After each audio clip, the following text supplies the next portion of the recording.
This is Dominissimo Voxlore, transmitting on encrypted channels through the firestorms above Cadia. In this broadcast, we record the death of a world, and the defiance of its people. From the first thunder of Abaddon's assault to the final command of Lord Castellan Creed, witness the moment the fortress world fell, but never yielded. If you still stand with the Imperium, subscribe and join the crusade. Each signal strengthens the Emperor's light, each click another voice against the dark. This is not surrender, this is sacrifice. So stand firm, guardsmen, for even in the planet's death, Cadia still stands. In the grim darkness of the far future, there are few names that evoke such resolute defiance, such unyielding endurance as Cadia. Perched at the mouth of the Eye of Terra, the Cadian Gate stood not merely as a position on a star map, it was the Imperium's final threshold, the bulwark between humanity and the raw madness of the warp. It is here, on the fortress world of Cadia, that untold generations of soldiers lived, fought and died so the Imperium of Man could endure, and for 10,000 years, Cadia stood. To understand the fall of Cadia, one must first understand the world itself. Born in the shadow of a galactic wound, Cadia was forged in perpetual war. The Eye of Terra, a massive permanent warp storm, burst into existence during the ancient disaster known as the Fall of the Eldar, a psychic cataclysm that tore reality itself asunder. From that moment, Cadia's fate was sealed. Unlike most Imperial worlds, Cadia was never merely a planet. It was a statement. It was a promise to Chaos that its influence would not go unanswered. It was a blade drawn and held at the throat of the Eye. The planet's orbit aligned perfectly with the stable warp routes emerging from the Eye of Terra, routes that made it the only viable path for large-scale Chaos incursions into Imperial space. And so Cadia became the first line of defence. The Imperium responded accordingly. Across Cadia's continents rose the Kaza, fortified cities of black stone and adamantium, designed to weather bombardment and assault alike. From orbit, these bastions formed a lattice of defence too complex for even the most determined enemy to easily unravel. Each Kaza was a self-contained fortress, yet all were linked by subterranean rail networks and fortified supply lines. To invade Cadia was to battle a planet trained to bleed. The culture of Cadia was unlike any in the Imperium. There were no civilians in the traditional sense. Every Cadian child was drilled from youth in the art of warfare. By the age of 5, they could field strip a lasgun blindfolded. By adolescence, they were conducting live fire exercises in the Labyrinth trenchworks. Military service was not an expectation, it was a civic necessity. And yet, there was no lament in the eyes of Cadians, no wariness. War was not a curse, it was a duty. Their pride lay not in conquest, but in defiance. They were not born to expand the Imperium's reach, they were born to hold the line. For millennia, they did just that. The Cadian shock troopers, infantry regiments trained in siegecraft, urban warfare and trench tactics, gained a reputation for discipline and unbreakable cohesion. Their armour, matte black and purple in earlier millennia, later shifted to a stark olive green, a mark of their transition to standard bearers of the Astra Militarum. From the Gothic War to the Plague of Unbelief, the shock troopers served on every front imaginable, but they never forgot where their home was, and home was always under siege. Cadia's significance was not lost on its enemies, none more so than Abaddon the Despoiler, War Master of Chaos and heir to the dark legacy of Horus. In every Black Crusade he launched, Cadia was his obstacle, his nemesis. The Cadian Gate thwarted his ambitions time and again, but with each invasion he learned. With each retreat, he plotted anew. The planet's strategic value was so immense that even the High Lords of Terra could not afford to ignore its requests. The Cadian High Command had access to advanced sensor networks, fortress-class void shields, and the personal attention of multiple segmenton level fleet assets. If Cadia fell, the path into the heart of the Imperium would lie open, and every faction, loyalist and traitor alike, knew it. Beneath the surface of Cadia, another secret lay hidden: the ancient pylons. Enigmatic obelisks of black stone dotting the planet's crust, the pylons were silent sentinels whose purpose was not fully understood, even by the Adeptus Mechanicus. But those who studied them, particularly the rogue Inquisitor Zevok, suspected they held back the tides of the warp itself. The Necrons, ancient enemies of Chaos, had seeded these devices on Cadia in forgotten eons, erecting a lattice of psychic nullification that dampened warp activity. Unwittingly, Cadia not only stood as a physical bastion, but as a metaphysical one. The pylons were part of the reason the Eye of Terra did not grow unchecked. For Cadia, war was not just external. It was in the sky. It was beneath their feet. The planet was ringed by defence platforms and orbital bastions, armed with weapons of ancient and terrible power. The Phalanx itself, the immense mobile fortress monastery of the Imperial Fists, once anchored near Cadia during the 12th Black Crusade. The Battle Fleet Solar, Segmentum Obscurus, and the fleet of Tempestus all cycled ships and officers through Cadian space. Cadia was not just a world, it was a fortress system. And yet, for all of this, Cadians were not arrogant. They did not boast. They did not assume victory. They only prepared, because they knew that vigilance was all that stood between humanity and extinction. Even in moments of peace, Cadia drilled for war. Training grounds churned with armoured drills. Children reenacted battles in the ruins of older ones.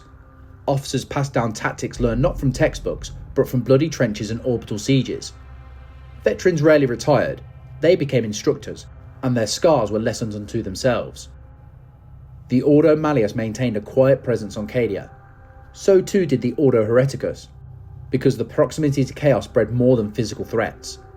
The Cadian scholar Progenium produced commissars of steely resolve, and the ecclesiarchy wove prayers of defiance into every ritual. Faith and discipline, those were the watchwords.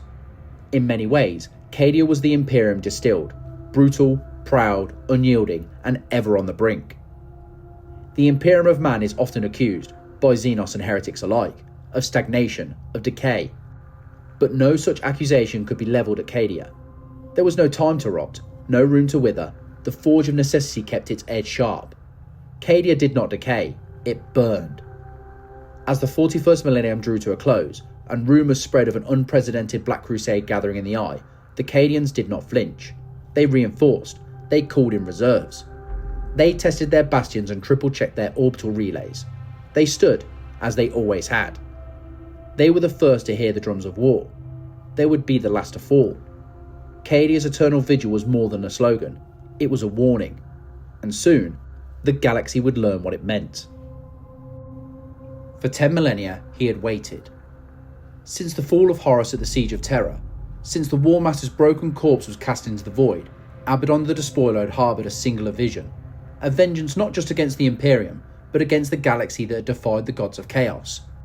12 times he had unleashed war upon the Imperium.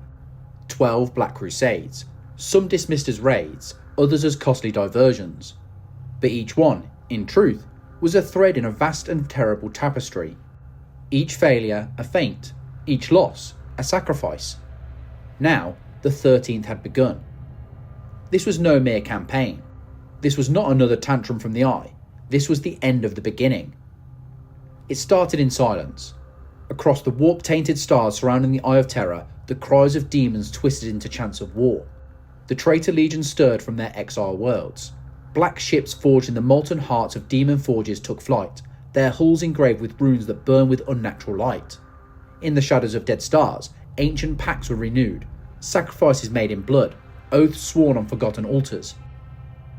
Abaddon's fleet, the infamous Black Legion, was no longer a fragmented remnant of the Sons of Horus. Over the centuries, the Despoiler had reforged his brothers into a conquering armada. He had slain dissenters, crushed rivals, and bound former enemies to his will. The Black Legion was now the mailed fist of Chaos Undivided, and Abaddon its undisputed master. Yet even a War Master cannot break the Imperium alone. And so Abaddon did what he had spent thousands of years perfecting. He built a coalition of devastation. From the putrescent furnace of the Death Guard came plague fleets, riddled with rust and dripping with virulent contagion. Nurgle's blessing poured through the ranks of the rotting, and Mortarion himself looked toward the stars. From the bleeding ships of the World Eaters surged Khorne's frenzied chosen, their axes thirsty for the slaughter of Cadian strongpoints and Astra Militarum command. Even the Thousand Suns, cloaked in shimmering wards of Tzeentch, offered their sorcery to weaken the material veil. But it was not merely the traitor legions that Abaddon summoned. He made bargains with the Dark Mechanicum, whose demon engines and warp-forged weaponry would breach even the strongest Imperial defences. Heretics supplied him with techno-sorcery that blurred the line between machine and demon. Cults long hidden in hive cities and manufactura across the Segmentum Obscurus activated in unison, assassinating governors, sabotaging defences, and preparing the way for invasion. Then there were the Blackstone fortresses. Ancient and terrible, these colossal structures were not built by mankind. Their origins lay buried in eons past, perhaps even by the mysterious Necrons, whose technology once worked to nullify the warp itself.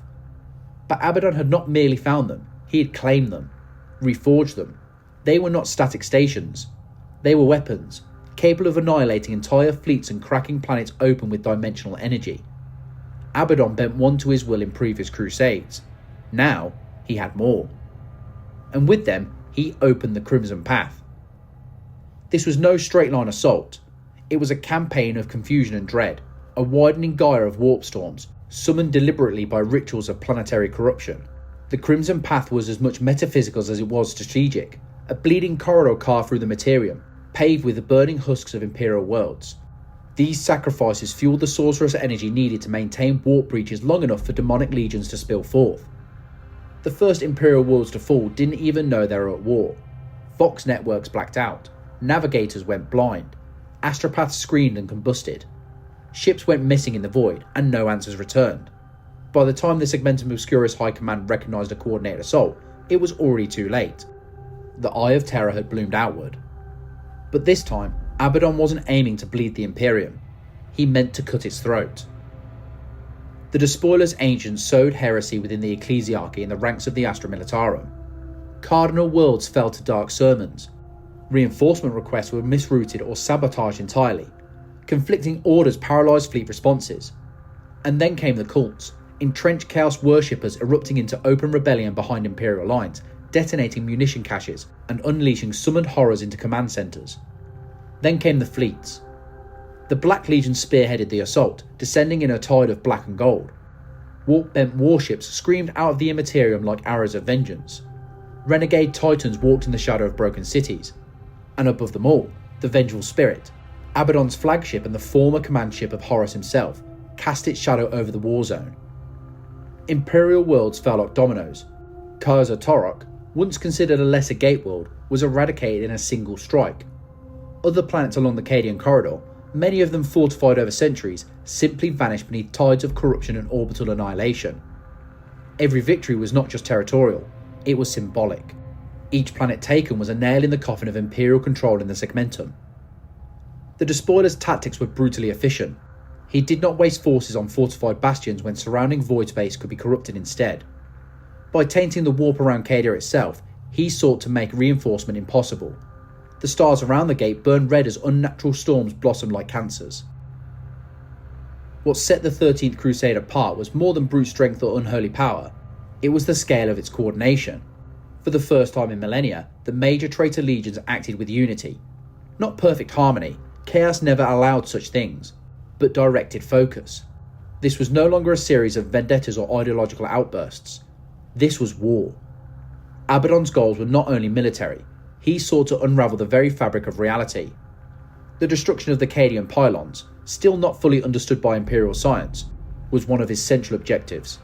For Abaddon had learned, perhaps through dark knowledge imparted by the word-bearers or demonic patrons, that these pylons helped suppress warp instability. If they were destroyed, the Eye of Terror could expand unchecked. Cadia would not only fall, it would drown in unreality. To accomplish this, Abaddon did not simply rely on warriors. He unleashed sorcerers of apocalyptic power. The Crimson Slaughter, the Black Legion's allies cursed with eternal madness, were let loose upon the surface of key worlds to perform blood rites. Word-bearers raised warp spires to pull the veil thin. Even Drakari raiders and pirate fleets of the Red Corsairs were seen trailing the edges of the main assault, gorging themselves on the chaos of collapse. And always, Abaddon watched. Unlike his predecessor, he did not rage blindly. The Warmaster of Chaos chose his moments carefully, descending personally only when the greatest devastation could be wrought. On the bridge of the Vengeful Spirit, he stood clad in the armour of Horus, modified, reforged, yet still symbolic. In one gauntlet he held the Talon of Horus, a relic of the heresy. In the other, Drok Yen, the demon sword of unimaginable malice. This time, he would not be denied. The Cadian Gate loomed ahead. Its defenders had seen war before, but never like this. The 13th Black Crusade had begun, and this time, it would not end in retreat. The drums of war thundered through the void, and the Cadian Gate stood at the eye of the oncoming storm. As the first waves of the 13th Black Crusade began to swell from the Eye of Terror, the Imperium stirred like a wounded colossus. Cadia had known war before, had bled and endured it for 10,000 years, but this was different. This was not a raid, This was annihilation. The signs were impossible to ignore. Entire patrol flotillas vanished in regions previously deemed secure. Warp storms bored into real space without warning. Astropathic screams echoed through the minds of the Emperor's servants across the segmentum. And in those moments of silence that followed, a singular fear took root across the throne worlds and fortress bastions of mankind. The Eye was waking. The Imperium's response was swift, but strained. The age of Imperium was one of slow decay, where communication across the stars was uncertain and aid came too late more often than not. But Cadia's importance could not be overstated. It was a keystone of Imperial defence along the Segmentum Obscurus, and it was calling for help. At the heart of the response was Lord Castellan Usaka E. Creed. Creed was no stranger to desperation. He had fought his entire life for Cadia, had risen from the ranks of its regiments through cunning, ruthlessness, and a tactical mind so brilliant that even his enemies grudgingly respected him. As the despoiler threat loomed, Creed did not hesitate. He invoked ancient protocols, martial codes long buried beneath bureaucratic dust. Every man, every ship, every shell the Imperium could afford was to be redirected to Cadia. But it would not be enough. Across the stars, the Astra Militarum began to move. Entire regiments were recalled from distant fronts. Troop ships from Voistra, Talon, Mordian, Armageddon, and beyond raced toward the Cadian system. It was a logistical nightmare. Warp routes were increasingly unstable, and many convoys were lost in transit. But those that made it through were thrown into the bulwark, one more brick in a wall against the abyss. The Navy too answered. Battle groups from Battlefleet Solar and Battlefleet Obscurus converged on Cadia, weaving through the growing turbulence of the Immaterium. Mars, ever protective of its own technologies, dispatched a limited but potent force of Mechanicus vessels. Great lumbering Art Mechanicus cruisers and Spider Scutari deployment ships bristling with energy lances and data-warded hulls. Yet even in the face of extinction, unity was not guaranteed. Among the Imperial defenders, tensions simmered. The arrival of the Adeptus Mechanicus under Archmagos Dominus Belisarius Cawl only deepened the unease. Cawl came with his own agenda, ancient technologies, experiments veiled in secrecy, and a fixation on the Cadian pylons that alarmed even the Inquisition. Though he claimed his mission was vital to Cadia's survival, many whispered that he served a higher calling than mere survival. Inquisitor Katarina Greyfax arrived not long after, a cold shadow amidst the storm. Greyfax, recently liberated from a Blackstone prison by none other than Saint Celestine, brought the iron hand of the Ordo Hereticus to Cadia's defence. Her methods were ruthless, her judgment uncompromising. Tensions flared between her and Cawl almost immediately. Science and faith rarely walked in lockstep with the Imperium. Then came the Space Marines. The Adeptus Astartes had not forgotten Cadia. The Imperial Fists, guardians of Terra and masters of siegecraft, dispatched strike cruisers to bolster the Cadian bastions. The Space Wolves answered as well, their great companies ranging across void space to harry the oncoming Chaos fleets before they could breach the system's core. From the Angels of Vengeance to the Black Templars, individual companies and kill teams trickled in, some drawn by duty, others by prophecy or ancient oaths. Saint Celestine, the living saint, appeared with no fanfare and no explanation. Her arrival was as mysterious as it was miraculous. Descending upon Cadia with a Gemini superior and a radiant host of the faithful, she was hailed by many as a sign that the Emperor's light had not abandoned them. Others saw her as a harbinger of doom. Saints rarely appear where victory was certain. Still, her presence inspired hope in a time of dread. Her very footsteps scorched the earth with sanctified fire. Her blade cleaved through demons like starlight through smoke. And in her eyes burned a vision no mortal could withstand for long. The Emperor's purpose, unspoken, unknowable, but terrible in its certainty. As the ships gathered in orbit and regiments deployed across the planet, Creed enacted his defence protocols with brutal precision. Each Kazar was fortified anew. The pylons were scanned, analysed, and, under Cawl's urgings, expanded with new interfaces and shielding. Anti-orbital batteries were recalibrated to account for unpredictable warp entries. No trench was left undug, no bastion unguarded. But even as the strength gathered, so too did fear. The scale of the enemy's presence beyond the gate was incomprehensible. Vox intercepts suggested hundreds of Chaos warships. Blackstone fortresses had been sighted. Ancient relics turned weapons, capable of ripping through entire void shields with reality-piercing beams. Reports from fallen worlds told of demons walking in daylight, of entire planets vanishing into warp rifts. and then there was the silence. Worlds once bustling with Imperial presence, outposts, listening stations, Chartist convoys, had simply gone dark. No word, no signal, no debris. The storm was coming. Within the high command on Cadia, pressure mounted. Officers bickered over strategy. The Mechanicus demanded control of more pylon access. Inquisitors argued over priorities. Was this a military campaign or a spiritual trial? Creed allowed none of it to slow him. He knew what was at stake. He had fought the Black Legion before. He knew Abaddon would not strike blindly.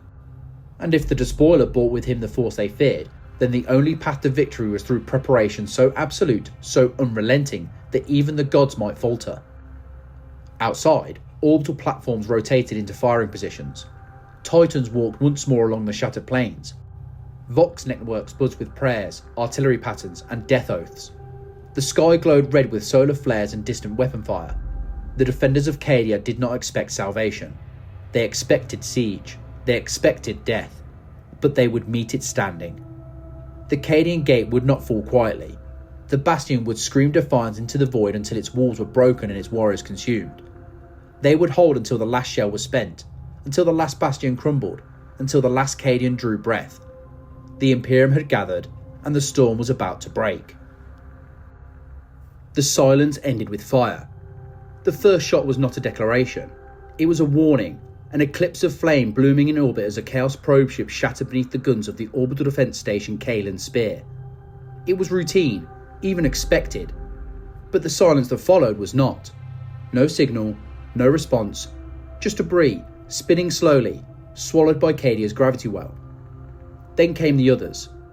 They emerged from the warp like wolves from shadow. Warships the size of cities, hulls etched with heretical sigils and rusted plate, their void shields radiating unnatural heat.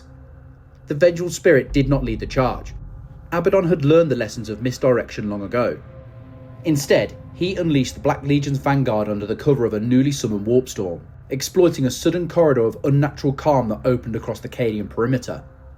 Within hours, the Cadia's outermost orbital pickets were gone. The defense stations ringing the planet were among the finest in the Imperium. Automated macro cannon platforms, Nova cannon emplacements, and monitor-class gunships tethered in permanent orbit. But even they could not react in time to the sheer velocity and precision of the enemy's assault. Station Bastion Theta was the first to go, reduced to a blossom of wreckage and boiling atmosphere. Its final transmission, a fragmented scream and a warning of multiple warp signatures, reached Cadia seconds before contact was lost. In the void above, Battlefleet Obscurius mobilised. Admiral Quarren, a career officer of grim demeanour and a veteran of the 12th Black Crusade, took command. His fleet was not fresh. Many ships bore the scars of previous engagements, but they were experienced, and they had stood at the gate before. The first engagement erupted near Khazar Partox's orbital plane. Chaos warships attacked in Wolfpack formations, Blasphemous-class destroyers, Hades-class heavy cruisers, and ancient, corrupted vessels that defied classification. The traitor ships moved with uncanny precision, weaving through Imperial lines with the coordination of a predator long familiar with its prey. Worse still were the demon ships, constructs of flesh and steel, trailing warp fire, their forms shifting grotesquely as if breathing in the vacuum. Quarren's forces responded with disciplined ferocity. Lunar-class cruisers unleashed broadsides into the void, lighting the space with plasma and atomic fire. Firestorm escorts and Cobra destroyers darted in and out, loosing torpedo spreads to break the enemy's advance. For every Imperial ship that burned, a traitor fell beside it. But this was only the beginning. Abaddon's strategy was not to crush the fleet in open battle, not yet. His goal was to bleed it, to stretch it, to create openings elsewhere. While the Navy fought in orbit, the second phase of his opening gambit began. Saboteurs. Chaos cults, long dormant within Cadian's understructure, activated in unison. Buried cells of heretics, many seeded generations ago, now served a singular purpose: disruption. Vox towers were targeted with explosive charges, data stacks overwritten with corrupted machine spirits, and defense grid relays severed by acts of coordinated sabotage. It was not a large-scale uprising. It didn't need to be. A single destroyed communications relay forced entire regiments to operate blind. A disabled orbital Auspex allowed a demonic incursion to unfold unobserved. In one chilling instance, a Cadian command bunker found its entire staff ritually executed, throats slit, data wiped, and a summoning circle carved into the floor. Even more terrifying were the warp breaches. The destruction of Station Theta had not just created a hole in the orbital net, it created a metaphysical wound. Within hours, demonic entities slipped through the fraying veil between real space and the Immaterium. Lesser demons of Khorne materialised near the forward trenches of Khazar Gehenna, tearing through infantry before vanishing in a storm of brass and fire. Tzeentchian horrors swirled through a manufactorium district, twisting reality and turning steel into screaming flesh. The Astra Militarum responded as only they could, through sheer, grinding attrition. Artillery positions rained Promethean and high-explosive death across corrupted sectors. Cadian Kassakin squads executed sweeps of the lower hive levels, purging cultists with ruthless efficiency. Airborne Valkyrie gunships strafed roads turned into blood rivers. And when all else failed, orbital bombardment cleansed entire square kilometres to prevent further warp contamination. Still, the damage was done. As Saint Celestine led a counterattack against the demonic node south of Khazar Kraft, reinforcements from the Ecclesiarchy landed en masse. Pilgrims turned penitent warriors, preachers and sisters of battle from the Order of Our Martyred Lady joined the fight. The Emperor's will, they said, would hold the gate. But even faith faltered when the stars themselves screamed. A Blackstone fortress had arrived. It loomed on the edge of the system, flanked by escort ships twisted into crude mockeries of Imperial design.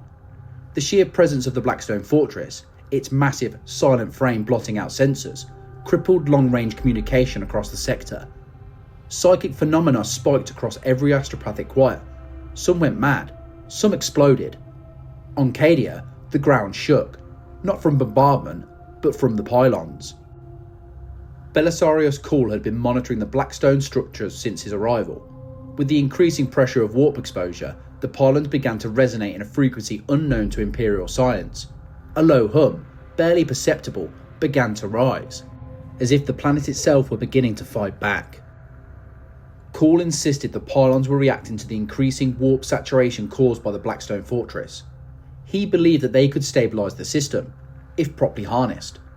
But few trusted the tech priest's timing, especially not Inquisitor Greyfax. Amidst the chaos, she had uncovered evidence that the Black Legion's agents were not merely trying to sabotage Cadia, they were trying to disable the pylons themselves. She ordered a purge of several sites, igniting tensions with Khul Skitarii who had been studying the structures. It was Creed who kept order. From his command bastion in Khazar Lock, he coordinated the orbital response, deployed regiments to key defensive zones, and began activating fallback protocols across the planet. He knew this was only the first phase. Abaddon was testing their strength, probing for weakness.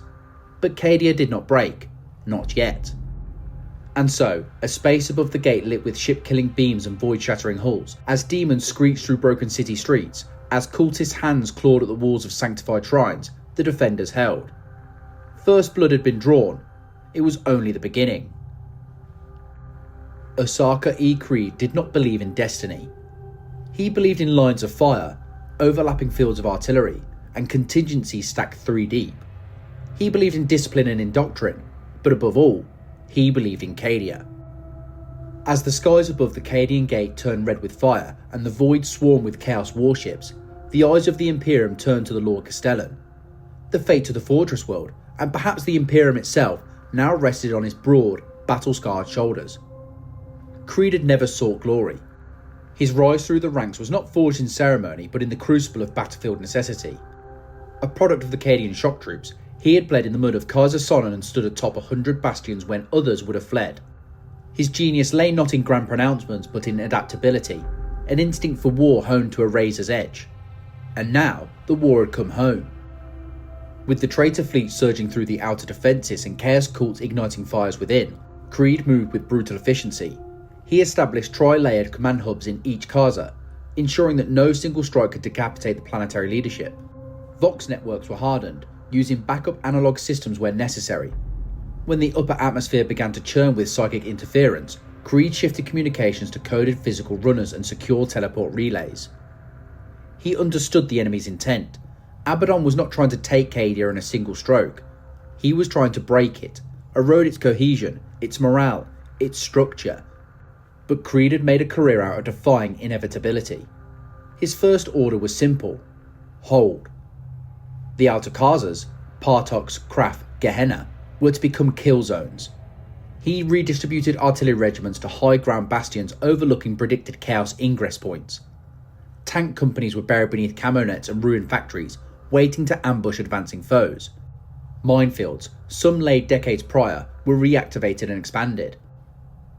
Kassakin units, the elite of Cadia, were deployed in hunter-killer teams. Clad in carapace armour and wielding hotshot lasguns, they moved through the ruins with deadly precision, rooting out cult nests and reinforcing weak points before they could collapse.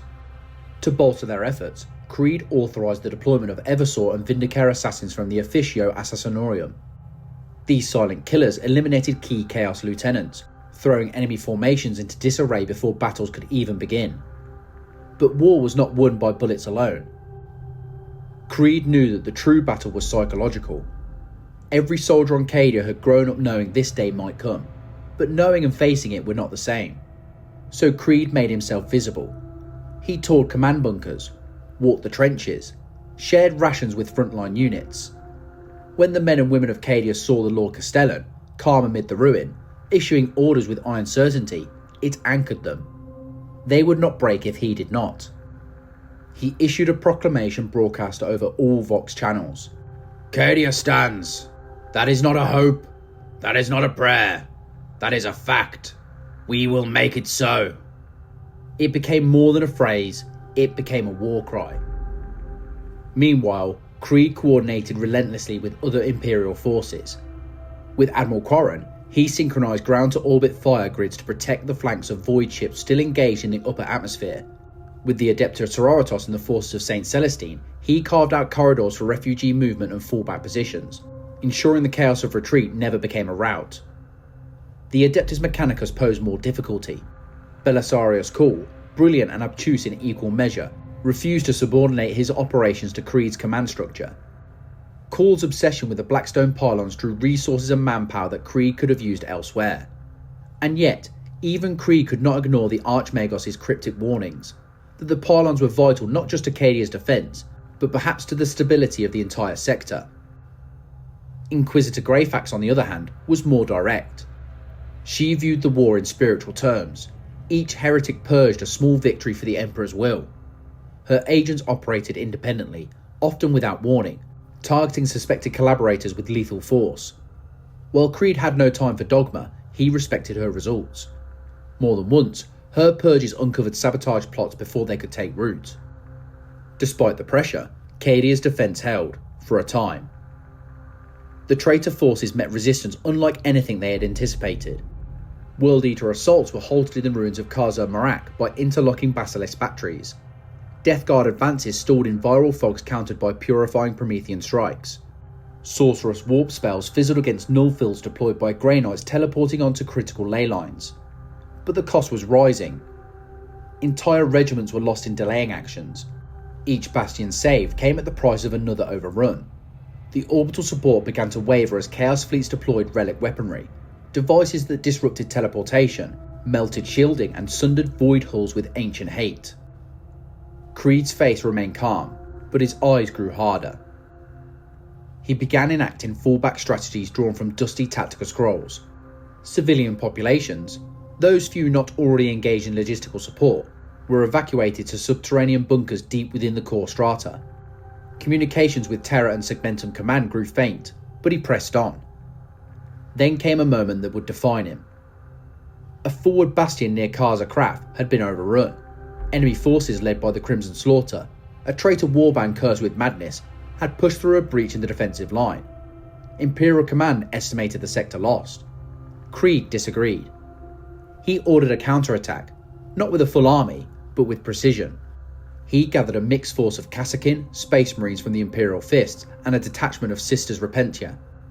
They struck under cover of a warp-blind storm, using subterranean tunnels and grav chutes to strike the heart of the enemy beachhead. The battle was brutal, close, and personal. Bolter fire roared through shattered cathedrals, chain blades clashed with warp axes. Saint Celestine herself descended mid-assault, her wings blazing with celestial light. Together, they not only repelled the enemy, they annihilated them. When the smoke cleared, the Aquila still flew above the bastion, and Creed's voice rang out once more. "Cadia stands!" It wasn't a victory in the strategic sense. But it was proof. Proof that a fortress could hold, that the Imperium's faith in its defenders had not been misplaced. Still, the pressure would only mount. Creed knew that Abaddon had not yet committed his full strength. He knew that greater horrors lurked beyond the veil, but he would meet them all the same. Because Cadia was not just a planet, it was a promise. And as long as Ursarker Creed drew breath, that promise would not be broken. Cadia stood, and under the Lord Castellan's command, it would keep standing, no matter the cost. They did not arrive as conquerors, they came as executioners. From the fire-choked void, amid warp storms that painted the stars in screaming colours, the Black Legion emerged in full. Not as raiders, nor fractured warbands, but as a unified spear of destruction.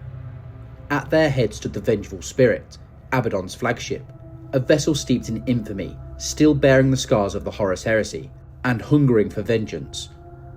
What followed was not merely an invasion, it was retribution. The Black Legion's opening assault shattered the already bruised outer defences of Cadia's orbital sphere. Precision strikes from the Vengeful Spirit's lance batteries vaporised defence platforms in a single, searing instant. Boarding torpedoes the size of Titans breached void stations, releasing kill teams of traitor Astartes whose only command was annihilation. Unlike the frothing savagery of the World Eaters or the plague-drenched crawl of the Death Guard, the Black Legion fought with cold, calculated cruelty. They were not mindless berserkers. These were veterans of 10,000 years of war, each warrior a warlord in his own right, bound together by Abaddon's iron will. They struck where resistance was thinnest, not where glory waited. They severed supply lines, dismantled comms relays, and exterminated reinforcements before they could be deployed. Like a scalpel, they cut into Cadia's veins. The first true surface assault came at Kaza Kraf. The orbital bombardment was surgical, designed not to flatten the city, but to strip away its defences. Void shields flickered under continuous fire as cyclonic torpedoes detonated in high atmosphere, disrupting sensors and Vox communication. Then came the landers. Black Legion Thunderhawks, drop pods, and grav landing barges poured from the skies like black rain. Each vessel disgorged squads of traitor Marines in saber power armour trimmed in gold, wielding weapons tainted by the warp and echoing with ancient hatred. They brought with them demon engines, hell brutes howling with the minds of imprisoned traitors, forge fiends hurling warp plasma through city streets, and helldrakes screaming across the sky in arcs of balefire. The noise was unrelenting, a fusion of tortured machine wails, bolter fire, and vox babble distorted by demonic interference. Yet it was not only their weapons that brought terror. The Black Legion had learned from centuries of failed crusades. They had understood fear as a tool. Their initial assault teams painted walls with Imperial blood, hanging bodies from shrine spires, vox casting distorted Imperial hymns in reverse as they marched. They left messages, not for morale, but for morale's collapse. And still, the Cadians fought. In the ruins of Kaza Kraf, shock trooper regiments counterattacked in platoon-strength waves, forcing the traitors to fight for every hab block and trench line. Kassakin squads flanked entrenched traitor Marines using sewers, eliminating squads before vanishing. For every push the Black Legion made, they paid in blood. But Abaddon had planned for this. With the breach opened, he deployed his inner circle. The Bringers of Despair, his personal Terminator elite, descended amidst the siege. Clad in Baroque cataphracti armour and wielding ancient demon-touch weaponry, they punched through the Cadian lines with brutal finality. They were not merely warriors, they were executioners, tasked with decapitating command nodes and eliminating Imperial commanders. In a single day, 3 Bastion commanders fell to their blades, their strong points crumbling within hours. Elsewhere, the Warp Talon struck. Clad in lightning wreath jump packs, these demon-bound warriors emerged from dimensional breaches behind enemy lines. Their claws shredded Vox operators, Medicaid personnel, and command staff before phasing back into unreality. Creed began to call them Shadow Knives, unpredictable, unstoppable, and designed to cause chaos behind the lines. The effect on morale was undeniable. Creed responded with chilling precision. He ordered the reinforcement of key command bastions with additional Vox Wardens and dedicated astropathic protection squads. He authorised exterminatus-grade munitions in urban zones already compromised. If the Black Legion thought Terra would weaken Cadia's resolve, they miscalculated. But Terra was only one part of the plan. With the Imperial Navy still reeling from early losses, the Black Legion began bombarding Cadia's surface with siege shells loaded with warp-fused payloads. These weren't traditional explosives. They tore reality as they detonated, opening rifts that poured horrors onto the battlefield. Bloodletters, screamers, and demonettes burst forth, caught in a tide of chaos energy. Rather than direct these entities, the Black Legion used them as shock tactics. They allowed demons to sow confusion, then advance behind the chaos to claim ground. It was a fusion of physical warfare and metaphysical corruption. Calculated, monstrous efficiency. One of the most feared forces in this phase of the assault was the warband known as the Justarian Reborn, a detachment of former Sons of Horus Terminators, veterans of the Siege of Terra itself, who had followed Abaddon into exile and rebirth. These traitors had never forgiven the Imperium for what they saw as betrayal, and their vengeance was personal. When they struck, entire districts were reduced to ruin. And yet, they were not alone. Abaddon had bound lesser Chaos warbands to his will, some by oath, some by fear. The Crimson Slaughter, cursed to hear the screams of their victims, tore through Khazar Gehenna with psychotic fury. The Hounds of Abaddon, a splinter force of the original Lunar Wolves, were unleashed on Cadia's flanks, sowing devastation in rapid strikes. Even the Iron Warriors, long dormant, provided siege specialists and demon-forged artillery batteries. Still, none could match the presence of Abaddon himself. Though he had not yet set foot on Cadia, his influence was everywhere. Every command from the vengeful spirit was executed with machine-like coordination. His psychic presence was felt across the warfront, a dark pressure that grew heavier with each passing hour. At the heart of it all was his strategy, to break Cadia not simply with strength, but with layered pressure. Military, psychological, metaphysical. Each wave was timed to exhaust the defenders, to strip them of cohesion, and to leave the final blow inevitable. And yet, Cadia did not fall. In the face of the Black Legion's might, the fortress world held. Its cities burned, but its defenders fought on. Imperial artillery turned battlefields into no man's lands, snipers lined every spire, and mass tank regiments crushed demonic waves with relentless treads. Every metre of ground lost was paid for in oceans of blood. Abaddon had unleashed his fury. He had cast the finest warriors of the Long War against the gate. And still, Cadia stood. But the storm was far from over. The Black Legion had arrived, and they had only begun their slaughter. The storm was closing. Every hour brought the walls of the Imperium tighter, the sky darker, the horizon more aflame. Cadia, once fortress now ruined, was dying by degrees. And yet, across its burning continent, a handful of banners still moved toward the last bastion that stood unbroken, Khazar Kraf. They came not as allies of convenience, but as warriors of conviction.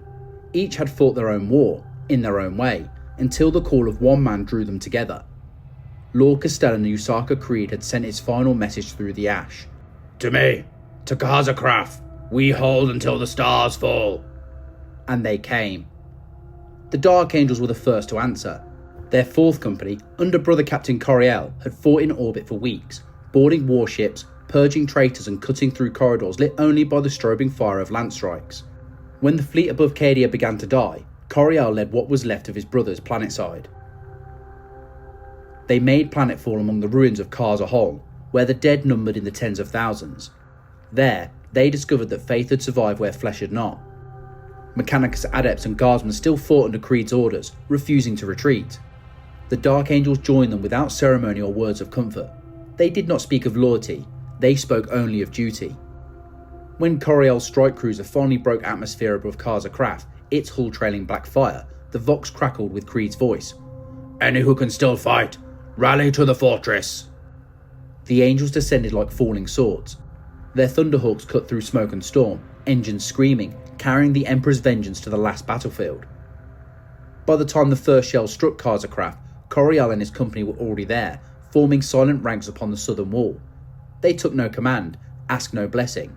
They simply nodded once to Creed and took up their stations. In the chronicles that would later survive the fall, it was said the Dark Angels fought that day with a grim stillness born of ancient guilt. They did not come to save Cadia. They came to atone for every world they had failed to save before. To the east, across the desolation of the Elysian fields, the Order of our Martyred Lady advanced through smoke and thunder. There were few now, no more than 200 sisters under the command of Canoness Eleanor and a wounded second, Genevieve. Their armour was blackened, their icons chipped, yet their hymns carried even above the roar of artillery. They had defended the sanctum of St. Maurican for 3 days and nights against heretics, traitor marines and demons alike. When Creed's summons reached them, they were standing knee-deep in the ashes of their own dead. Eleanor turned to her surviving sisters and simply said, "Our war is not finished." They carried the bones of their saint in a reliquary mounted upon a rhino hull, and by its light they marched. Every mile towards Casa Craft was a pilgrimage through despair. Convoys of refugees, broken columns of guard, skies filled with the contrails of falling ships. Yet wherever the sisters passed, men and women stopped fleeing and began fighting again. Faith spread like fire through dust. When the survivors reached Casa Craft's gates, Creed himself came down to meet them. Eleanor knelt before him, laying the reliquary at his feet. "The Emperor's light burns here, Lord Castellan," she said. "Let it burn until the end." Creed saluted her, not as a general but as a believer. "Then we'll make our last stand by its light," he replied.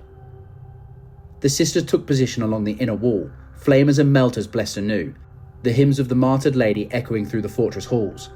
In that moment, the battered citadel became a shrine.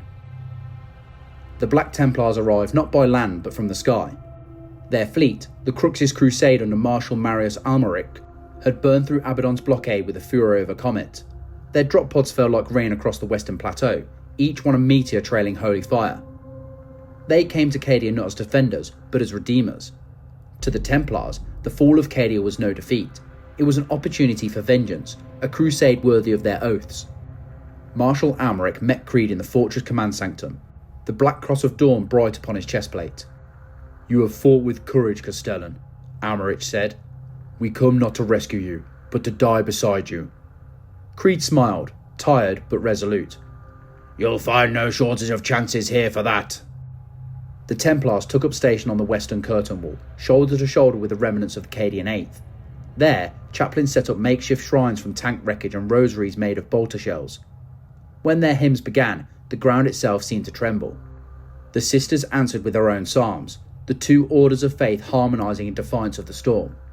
Even the Dark Angels paused upon their ramparts to listen. For a brief hour, before the guns began to roar, Casa Craft became the beating heart of the Emperor's faith. Creed watched it all unfold from the fortress battlements. He saw the banners of the Black Templars whip in the gale. He saw the black armoured angels kneel in silent prayer. He heard the sisters' hymns carried by the wind.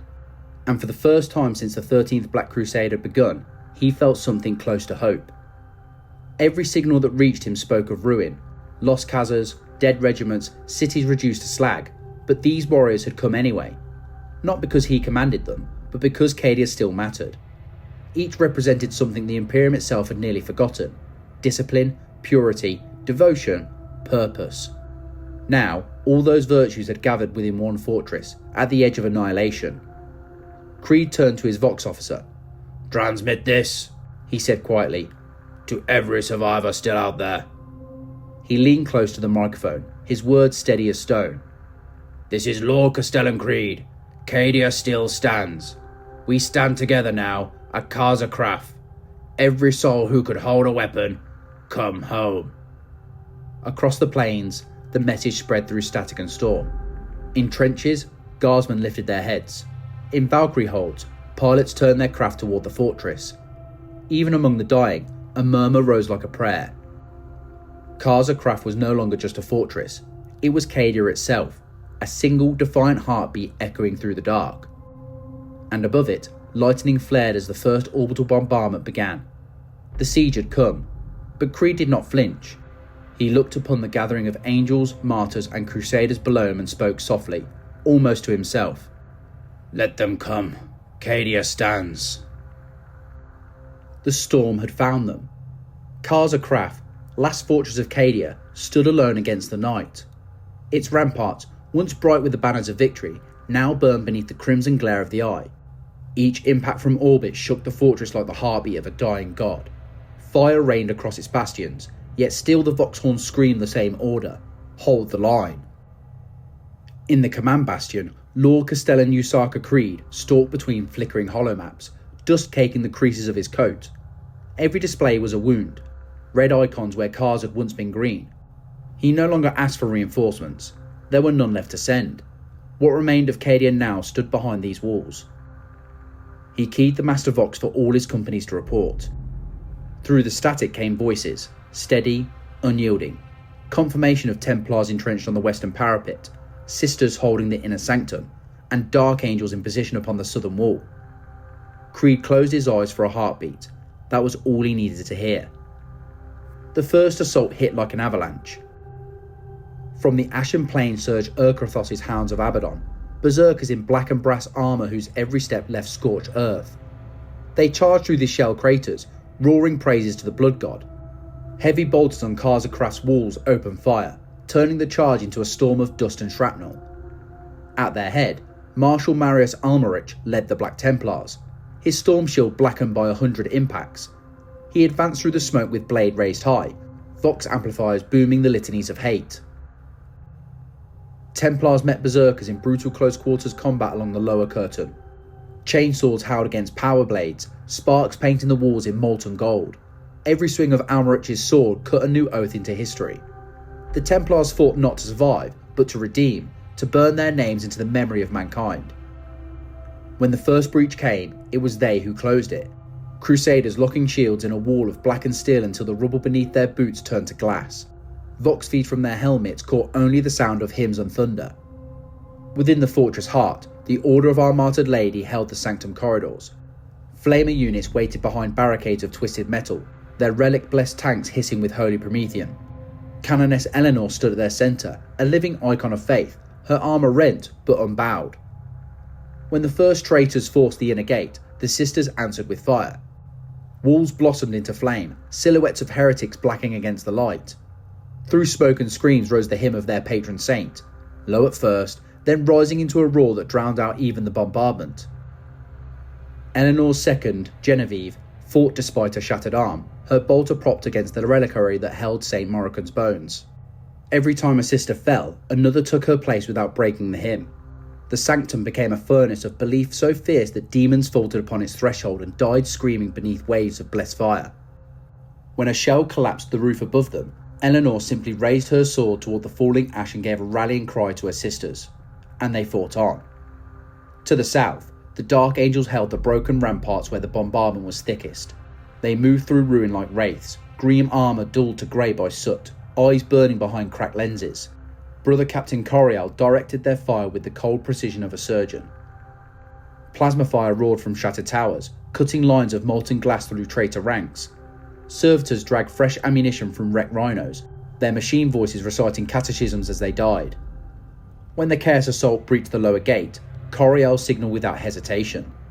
The angels advanced down the stairwells in silence, bolters coughing death at arm's length.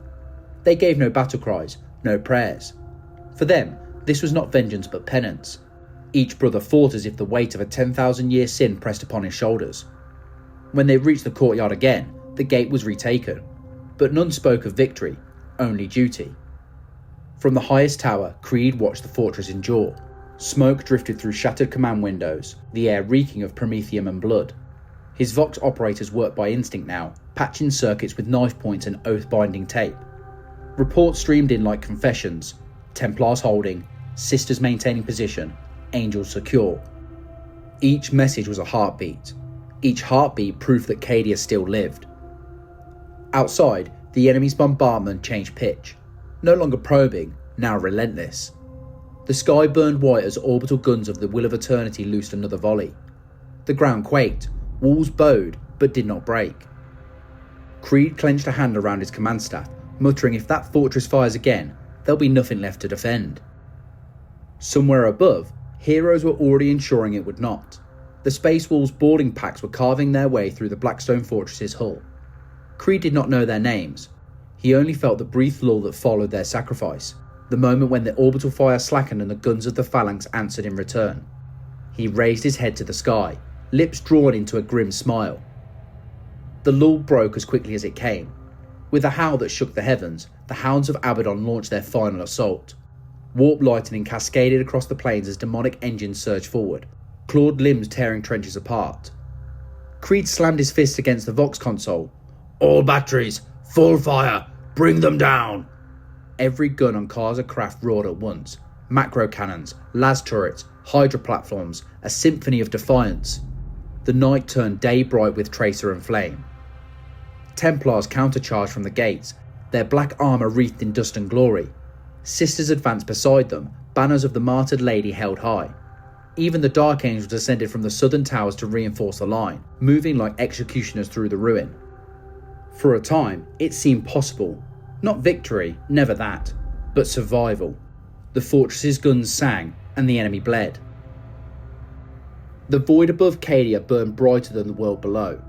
Every horizon shimmered with the fire of warships dying. Every shadow was the grave of a fleet. The sky itself was a siege.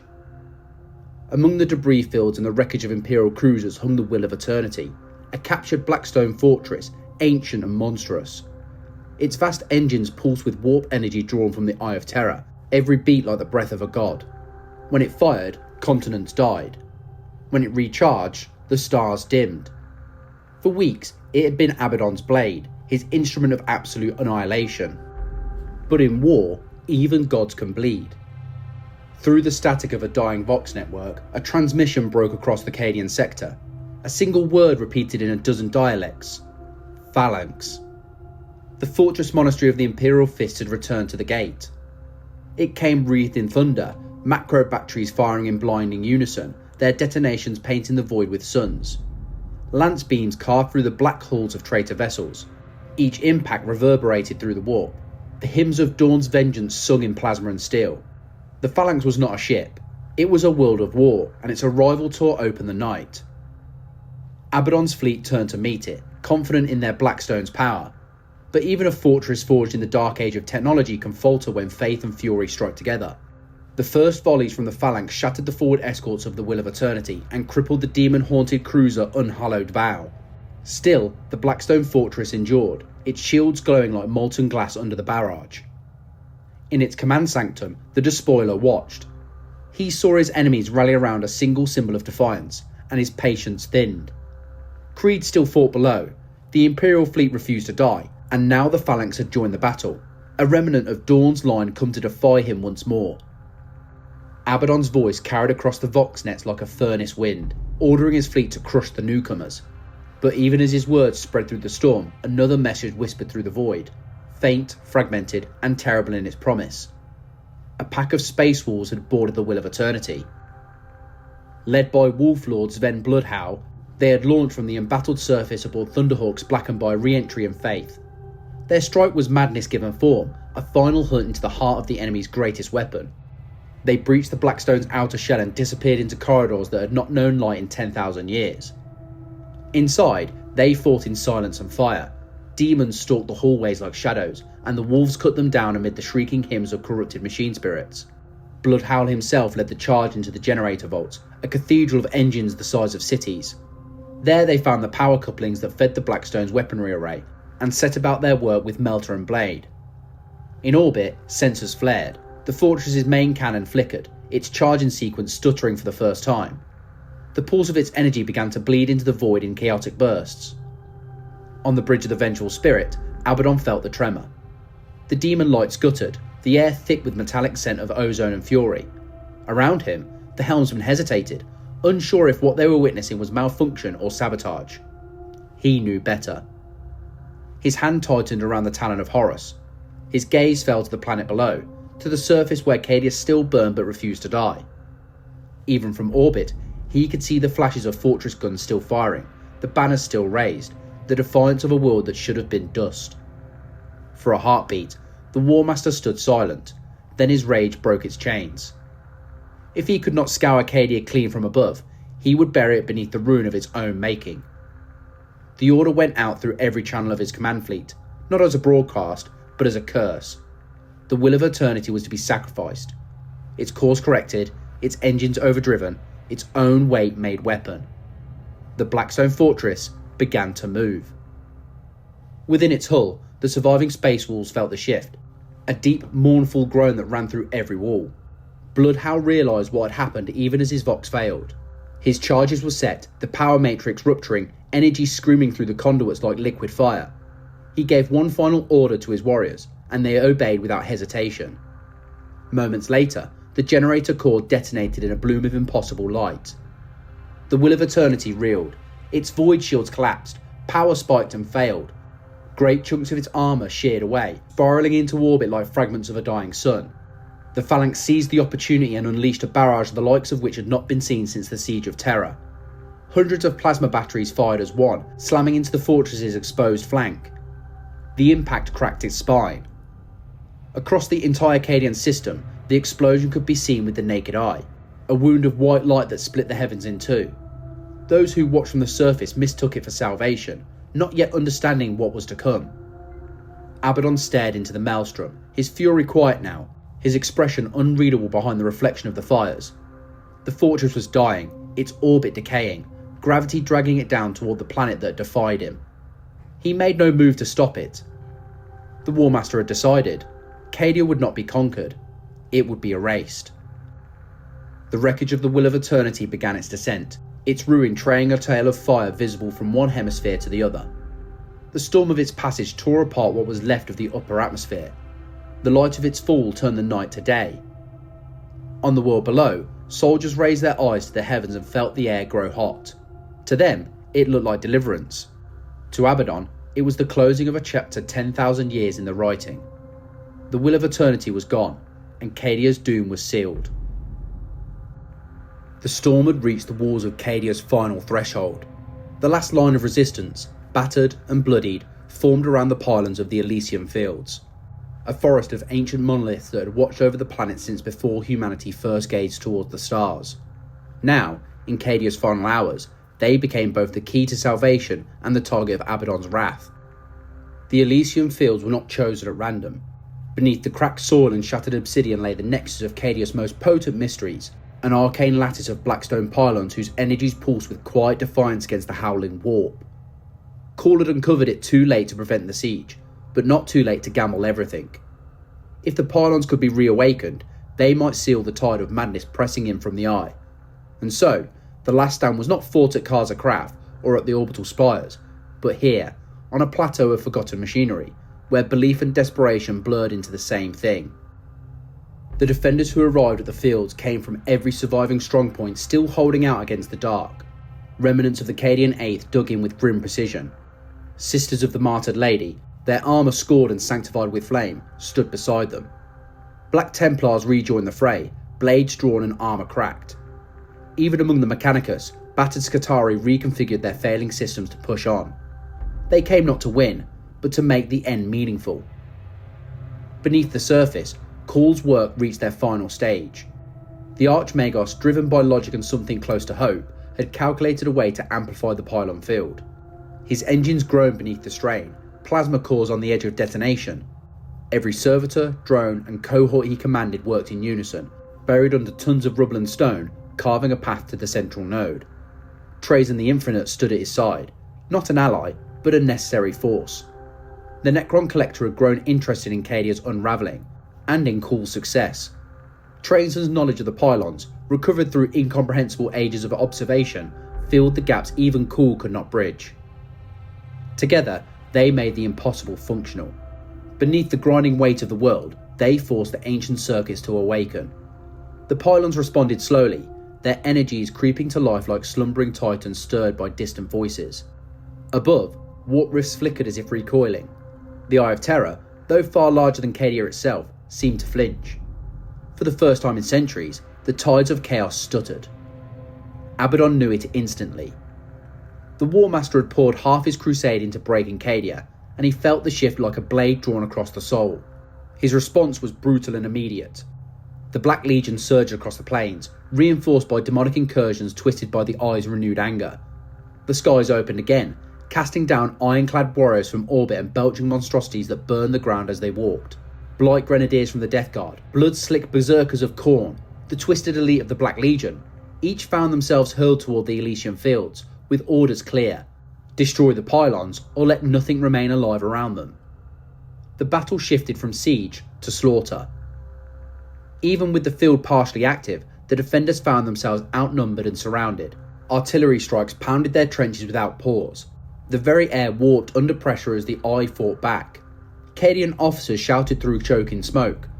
Vox lines died and were reconnected again and again. Every metre of ground became contested not by hours but by seconds. Basilisks fired point blank into advancing Terminators. Melter guns turned to slag under repeated use. Astartes squads fell where they stood, giving their last breath for seconds more of delay. Trazyn, watching it all unfold, made a decision. From his personal dimensional archive, he unleashed part of his collection. The first to appear were men from the Heresy, legionaries clad in outdated livery, faces grim and eyes hard with remembrance. Behind them followed regiment after regiment of mortal soldiers, some bearing standards thought lost in the depths of time. There were Kriegers in perfect formation, voice-runs from long-extinct dynasties, even a phalanx of warriors in the golden armour of the Custodes, standing silent and eternal. They stepped onto the battlefield without ceremony, without questions. They were part of Trazyn's prize gallery, but now, for a moment, they were unleashed. Their arrival did not change the outcome, but it changed the story. The lines held. The push into the core tunnel slowed. Chaos felt resistance where only ash had been expected. Cawl's pylons flared brighter. The green-black lattice of anti-warp energy grew stronger. Each surge was a signal across the stars that Cadia was not done. In that moment, the defenders glimpsed the impossible, the eye faltering. Warp energy twisted above the clouds, burning violet and red, and then bending in on itself. An unnatural silence fell over the battlefield, a pause not born of victory, but of cosmic dissonance. The veil had been tugged. For an instant, the galaxy felt it. But reality always answers. A tremor deep beneath the fields marked the next phase. Cadia itself was dying. The crust fractured in groans that could be felt underfoot. The Will of Eternity, now crippled in orbit, turned its final path downward. Abaddon's fortress weapon would do what his armies had failed to finish. Cadia would be ended not by conquest, but by impact. Cawl's systems warned of seismic collapse. Trazyn's sensors confirmed the planet's death was minutes away. Still, the defenders did not flee. In the tunnels below, the retreat began. Celestine guided the wounded, her light holding back the creeping bandits pouring through the warp-stained cracks in the earth. Cawl, covered in black oil and half a dozen wounds, kept the teleportarium primed. Greyfax pushed her agents forward, directing survivors into narrowing paths with practiced fury. Creed, ever the last to leave, continued issuing orders as the ceiling above began to buckle. The Elysian fields cracked open one final time. Above them, the fortress fell. Below, the last fight had already begun. The surface had become uninhabitable. What light remained came not from the sun, but from the burning skies and the flare of collapsing orbitals. Above, the Will of Eternity groaned as it fell. Below, the defenders of Cadia moved deeper into the earth, seeking ground that would hold for minutes longer. They did not descend in retreat. This was still battle, more frantic, more claustrophobic, and more personal than anything that had come before. The tunnels beneath the Elysian fields were not natural. They ran along ancient arteries of Necron design, hollowed during the activation of the pylons and widened by Cawl's excavation teams. Now they were flooded with men, machines, and monsters, all fighting over the last seconds of Cadia's heartbeat. The warp did not need a sky to seep in. Even in the choking dark, it found cracks in reality. Mutated horrors clawed down through fissures in the walls. Shadows moved with minds of their own. Vox signals died and returned screaming. But still the Imperials pushed on. They did not advance, they endured. Scutari formations retreated in metered strides, dropping mines and dissonance fields. Sisters of Battle carried the wounded while firing backward into the dark. Veteran guardsmen cleared intersections by torchlight, their rifles shaking with exhaustion and heat. Abaddon had not departed. He had withdrawn only long enough to reposition, using the teleportorium anchors laid deep beneath Cadia's crust. Now, with the fortress world collapsing and the pylon array still pulsing faintly, he descended through his own corridor of ruin, determined to end the resistance with his own hands. The War Master's arrival sent a psychic tremor through the tunnels. He did not hide his presence. He marched at the head of the Black Legion's elite, the Bringers of Despair, surrounded by the scent of burning metal and the clangour of ruined oaths. He moved without hesitation, driving his spear point into the heart of Cadia's final defenders. Every corner of the widening labyrinth became a killing ground. Terminators broke through walls like wrecking engines. Noise Marines filled the narrow spaces with dissonant waves of sonic death. Rubicae stalked forward in unbroken silence, firing with mechanical grace, their dead eyes never blinking. The defenders broke, then reformed. In the depths of the Necron tombs, there was no room to fall back. The only path forward ran directly through the War Master's line, and so they chose to hold. Celestine arrived like a signal flare in the black. Her presence did not drive back the darkness, but it changed the way men stood in it. Her body glowed with a light untouched by flame, her wings trailing cinders that left no ash. She said nothing. She didn't need to. Her presence became a counterpoint to the encroaching void. She did not wait for Abaddon to come to her. Where the tunnel split into the last open chamber, deep in the Earth's wound, she stood alone and blocked the path forward. The floor trembled with every impact above. The pylons, even partially active, sent rhythmic pulses through the bedrock that slowed the warp's invasion. That buffer, thin as it was enough. Here, where the eye's grasp was weakest, two champions met, one forged in vengeance, the other reborn in faith. Abaddon did not pause. There was no ceremony to their clash. It began with a single step, a movement too fast for mortals to follow. Talon met blade. Lightning crackled along the walls. The dueling pair shattered their surroundings with every strike. The Saint wasn't silent. With every motion, she reminded him of what he'd not yet destroyed. Celestine fought not as a martyr, but as a storm. Her arcs of motion illuminated the tunnel in golden crescents. Her blade sang against the despoiler's claw, and for each blow parried, she drove another through his guard. Wounds opened, armour split, the air burned with fury and fractured will. But the War Master had not earned his title through strength alone. He adapted. Every blow she landed fueled his next response. For every spark of her flame, he met it with shadow. He struck with murder, not style. And though her blade pierced him, it did not end him. As the duel reached its apex, she saw what it truly was. Unyielding hate, older than her latest death, older than Cadia itself. The moment of impact came with a rupture above. The will of eternity, now spiralling from the heavens, crossed the final altitude threshold. Its trajectory locked onto the Elysian fields. Cadia's death was no longer hypothetical. The psychic backlash slammed into the tunnels like a tidal wave. Rocks split. Plasma fires flared without ignition. Vox links were obliterated. The ground no longer rumbled, it screamed. Celestine reeled. Even she, an avatar of the Emperor's will, staggered as the tectonic veins of Cadia burst beneath her feet. Abaddon, bloody but intact, seized that second of faltering and struck. His talon tore through the space she had occupied, but not fast enough.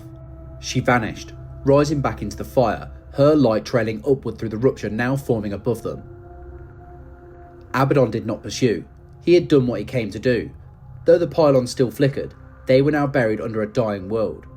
The final blow was not his to land. It had already begun. The defenders in the lower tunnels had no more ground to hold.